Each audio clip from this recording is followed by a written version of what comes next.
In 5, 4, 3...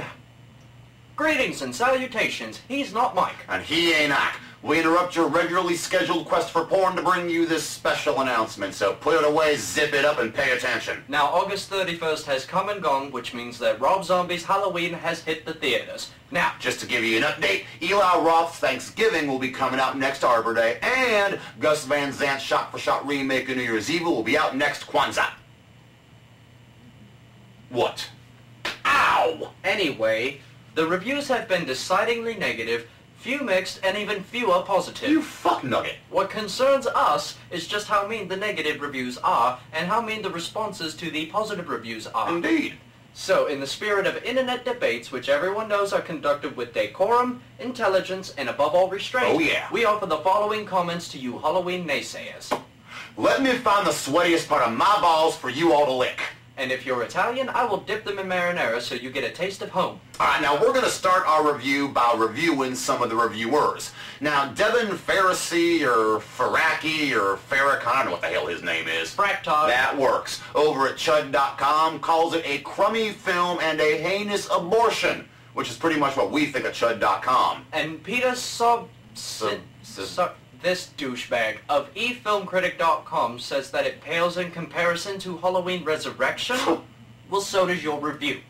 Chuck O'Leary of FullViewDrivein.com says, and I quote, he quotes, hideous beyond words, Zombie has made the white trash scuzzbucket version of Halloween in which the characters are made to be as sleazy looking and unkempt as he is. You know, Chuck, Rob may look a little unkempt, but I'll bet you he uses spell check. Scuzzbucket has 2 Z's in it, you frackin' moron. And now, on to the star of our show, Dustin Putnam of themovieballer.com. Now, y'all may remember we called him out in our review of Carnival of Souls, which you can read at myspace.com/Mike the and Act the Hick. Well, guess what? He is back in our shit seat. He says, and I quote, when Rob Zombie signed on the dotted line, he proclaimed that all of the sequels sucked, which is true, except for H2O, and he was finally going to make Michael Myers scary again. The depressing truth, something that it pains me to tap, is that Zombie's film is the one that sucks, and Michael Myers has never been less imposing or threatening. Now, we've said this before. And God knows we will say it again. What the fuck is wrong with you people? We love horror films. And we love the original Halloween. And this film scared the hell out of us. And we don't get scared. Disturbed occasionally. Lord, more often than not. Aroused once in a blue moon. Ain't that the truth? What? Nothing, but not scared. And this film scared the hell out of us. Now, we spent a good 5 minutes trying to figure out why people are hating so much, but then we stopped because we don't give a shit what people think. The main complaints seem to be about the first 2 parts of the movie that humanize Michael, making you feel sorry for him and taking away the mystery. He's no longer an unstoppable force of pure evil. He's now a fat kid with a bad haircut, no friends, and a family that only John Waters would love. I'd love his mom. Mr. Putnam... repeatedly.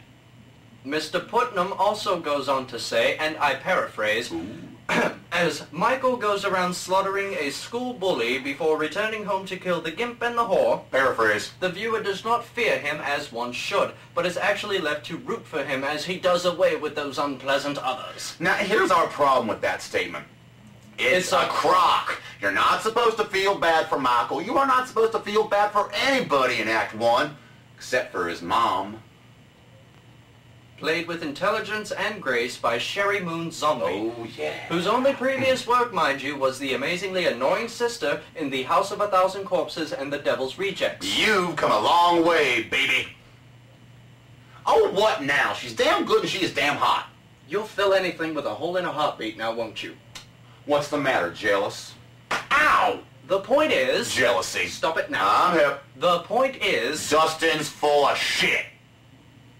Well, I was going to be a bit more subtle about it, but yes, that is the point. Dustin, you are full of shit. Act 1 is not funny. You're not supposed to feel bad for Michael. You're not supposed to hate his family, especially his mom. You are just supposed to sit there, watch, and learn. It is an exercise in dysfunctional voyeurism. That's it. And the scene where young Micah kills this kid who wants to date his mom, which really isn't a bad idea, is actually gruesome, disturbing, and slightly erotic. I mean, there's a lot of wood in that scene. You know, I was going to compliment you on actually being a film critic for once. Well, all right. But you ruined it. Well, all right then, Roper. Why don't you take us to Act 2?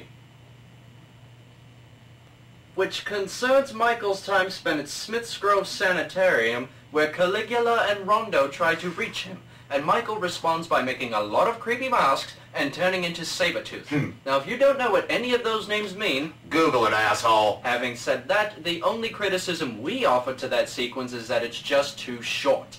Yes, we finally get to see the scene where Dr. Loomis realizes there is nothing he can do to save young Michael, but quite frankly, I would have liked to have seen him try just a little bit more. Still, like you said, those masks are creepy. Yes, they are. And it is really fun watching him kill Sybil Dannon. I mean, I've been wanting to do it since I saw Howling 2.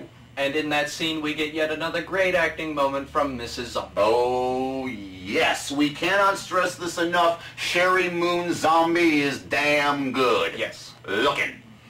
I mean, seriously. 9 hours, marathon. Sherry, just if you see this, call me, babe. We'll get together. It'll be fun.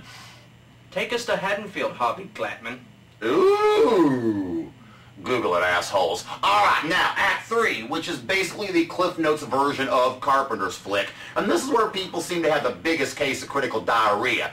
It's too short. We don't get to know the characters. The girls are annoying. Oh, get this. Dustin Putnam actually says that the precise character work is gone. Precise character work in a slasher film. What the fuck is that? I mean, have you guys watched the original lately? Okay, Linda is just a dumb whore, and Annie is even dumber for not noticing that the previously locked car door is now mysteriously unlocked. As far as I'm concerned, right then and there, bitch deserved to die. I was so happy when he came from the back seat. I mean, the girls in Zombies flick, even with the lack of screen time, have more depth than the original Linda's pooter. Well, that's still not that deep. Neither are the characters in Carpenter's flick. Point taken. Exactly. And let's just shoot all this Michael Myers ain't scary crap right at the pooter, too. Will you stop saying that word? Oh, come on. It's fun. Come on. Pooter. As far as we are concerned, Michael Myers has never been this actually scary. I mean, seriously, folks, there are scenes at the end of this flick that'll creep your short hairs off. Yes, Zombie may have forgotten the iconic sit-up scene. Yes, he did. And the continuity editor certainly needs to have his nutsack bitten off by a Laplander for missing the bloody, non-bloody face of Lord Malice. IMDb it, asshole. Now, having said that, the scene with Michael standing behind the child... Oh, God. And his disturbing relationship with Doris... Oh, God. More than make up for those mistakes. And contrary to what Dustin over at the movie douche says, Shatner hasn't been this scary since T.J. Hooker. Seriously, folks, Michael made Michael shit himself. You promised you would not bring that up. I lied. Well, I think we know who the movie douche is around here. I think we do. And as far as we're concerned, who gives a frack if the girls get off while getting off? All we gotta say about that is, Zombie remembered the rules. And in conclusion, Mr. Zombie... God, I love it when you say that. It has become quite obvious to us that after The Devil's Rejects and this... You are the future of horror. Don't stop. Don't listen to anyone except us, and make your next film about a serial killer targeting film critics. Starting with Dustin Putnam. We'll write the treatment, you just write the script. And on that note, namaste.